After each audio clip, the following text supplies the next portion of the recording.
Thanks to Tarun and Qais for inviting me to this stage. I would have loved to get onto a conversation in continuation with what Ruben has, or where Ruben has stopped, but having said that, no limitations of time, I would stick to the topic of the Me Too. But being raised by a strong mother, I really respect womanhood from the very early childhood. And at the same time, we have had our own faults also. I'm 41 right now, and then I've come through different stages of my life. So there are places where we look back, we reflect. We could have improved our behavior in many ways. But if at all you want to call Me Too in India a success, I would only say that it has only begun right now. We cannot even call it as a success. We have only empowered a few people, a few oppressed voices to raise or to release themselves from the torture they have suffered. But if at all you have to call Me Too a success, we should achieve a state where both people can sit across, stand together, propose, and then take an acceptance or a rejection without depriving the other party the opportunity which they are entitled to by not figuring in the yes or no with an impact to that decision. Then Me Too is a success because you are mutually respecting both the parties involved in the conversation. Consent is a big factor there. So if consent is not there, we should be able to treat the other side with equal respect and do not deprive them the opportunity.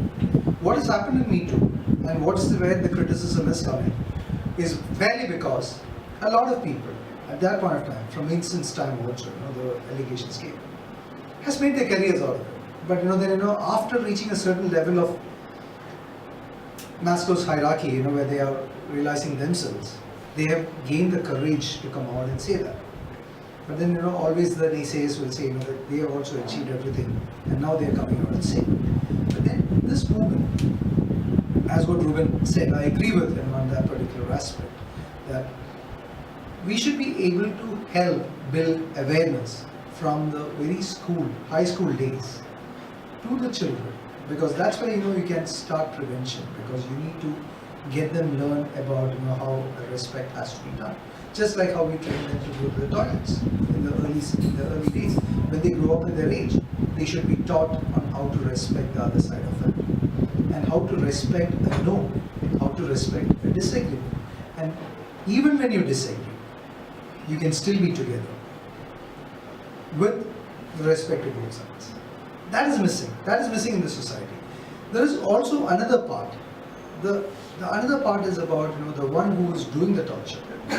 They themselves, at some point of time in their life, most of them might have experienced some sort of an exploitation. It may not be a sexual exploitation. They themselves might have experienced an exploitation, which, when they are sitting in a seat of authority or a power where they can refuse somebody, the entitlement which they bestow upon them makes them feel that I should do this. But none of them who have been now accused in the Me Too movement might have even the worst of their dreams would have imagined that they will be experiencing something like this. That's how society evolves. That's how society grows. The development in the society happens like that. So it doesn't happen overnight. It just happens when people get empowered. And what is empowerment? That when people gets the courage within themselves to speak the truth, even if it's ugly. Look at Binda. When we talked to her when she disclosed it, or when she revealed it out on a Facebook page, we could have politically backed her. We could have come out openly and politically backed her. But then it was a conscious decision from our side that we have nothing to do politically against Alok now. We have nothing to do politically against any one of them. But there is a personal injustice which has been met, which has to be put across. Had it been so graceful, if any one of them would have come out and asked for an apology, it would have been more grateful, from them rather than defending them, because it is their insecurity, it is their fear, it is their shamefulness which is stopping them from doing so. Legally speaking, as what Ruben said, there are many ways, in terms of taking this up. The woman is empowered right now with the Posh Act as well as a lot of other clauses. But at the same time, evidences are a must in terms of proving these kind of allegations, which gets time barred right now. So we will have a challenge, for most of the cases, which is court. But for the new ones, the challenge will not be there on that. But what really can happen is a movement where it doesn't matter, so I would rather say, while coming for this, or 2 days back, the topic was, when Tarun called up and I said, that I want you to come and speak. I readily agreed. I didn't even ask for the topic because I've refused and I've regretted with him a couple of times. Then he said, no, Mathew, which picture of yours? Oh, take the Twitter picture. You take it. Even then I didn't ask. Then I said, he said, the topic is Me Too. Vinta is there, Ruben is there, and Ruben, I didn't know, that he was with Aao. So I only knew, that he said, just as Asif a moment. And I knew her, I met her, with Nidhi, so good to hear call. Okay, Me Too, transactional mind, so I was like agreeing for it. 2 days back, I started thinking about it. If at all you have to speak your mind, then I should not be preparing myself because my mind will prepare. Because I have a political cap also, so now I need to be then very thoughtful about what I'm going to say. As an organization, as a political front, we have supported, but let's be very fair about it. Let's not be hypocritical here. Everyone has got their investments with their own stories. No one is the same here. And now, what is next? It's not about calling everyone and doing it. It's about okay, we have agreed, we have come to a state where women have gained the courage to do this. Now, what next? The next is do you want to hear a lot many stories like this Me Too, or do you want the Me Too numbers come down? So I always say that the politicians will always sell hope, just like a salesman. But let's be real. Do you think that racism doesn't exist in the US? Do you believe that democracy exists in the Middle East? Do you believe that sexism doesn't exist anywhere else in the world? Do you believe that US has got equality amongst them? It's all good, nice things to say. But then understand that all these things will exist. What we can, as society evolves, as society develops, we can always bring the gap down. Eradication is something which is very idealistic, I would rather say. That's good to win elections. Practically, we need to be very practical about how we can bridge the gap. As society evolves, the gaps in certain areas will improve, gaps in certain areas will come down. So, especially in the wealth part of it. In India, the wealth part of it, the gap between the have and the have-nots is widening. Because the wealthier ones are creating more wealth, and the poorer is becoming much poorer. Whereas, amongst the wealthier people, there is some sort of an equality happening. There is some sort of leveling happening. So, in this particular case, whether you are in a government school, whether you are in a private school, it doesn't matter. If the Congress government has done the sex education ban in Maharashtra, it's a wrong decision. It's a conservative decision, it is a wrong decision in the society. Let's accept the fact as fact. It doesn't matter whether it is a Congress or a BJP government or an AAP government or any government. We need this education to go into the children first.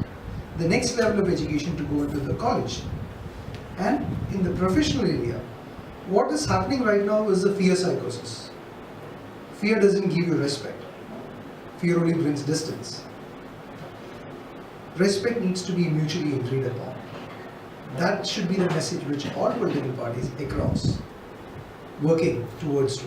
So what we are as an All India Professions Congress, even before this Me Too event happening in India, we had started working with the Mahila Congress division of the Congress Party to bring out a handbook on the Prevention of Sexual Harassment Act, which is brought in 2013.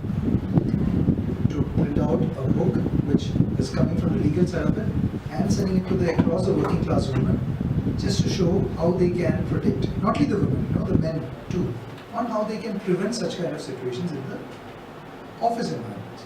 But prevention I'm a lawyer by profession, but I don't practice because I have my own businesses. But I personally don't believe in litigation, because I always say that disputes are meant to be resolved unless and until it is not ideological difference. Ideological differences can be lived together, because you can respect the other idea. You need not have to agree with them, but you can live together. The rest of all other difference or opinions can be settled through dialogue. So I personally don't believe in litigation, so I don't litigate. I'm trying to advocate right now. So you may not see us in front of a lot many people in the flex boards, because we don't believe in it personally. So we try in creating the social engineering in a different kind of a political engineering by curating. We are curating interactives through our platform, where interactive is nothing but samvad. We get people who are influencers in the society, talk to the people, and then take questions and answers from the people. So that the urban middle class, there is a style statement. Have you voted? No. Oh, I was in Mauritius. I was in this place. I was in Goa. But then understand, there is a value for your vote. You are very careful while choosing your investments. Similarly, your vote is your investment. If you don't choose it wisely, then don't blame that cuts and votes are voting us. Get professionals to know you. Demand that. If you don't raise your demands, if you just sit back and say that, let the politicians do their work, we will mind our own business, then you will have to take what is coming to you. We want to change. Let it be, let the professionals from BJP, Aap, Congress, Akali, Shiv Sena, anyone. But let there be professionals in the country, government. That's only the one. But in the Me Too aspect of it, I still repeat, I conclude my statement, with the saying that Me Too will only be a success only when both the parties have the freedom, without any force, without any coercion, to agree or to disagree without losing the privilege of the opportunity in front of them by saying a yes or no to it. And having that respect, even when there is a disagreement, and without fear, they can still work in that same environment. That's what I have to say. Thank you.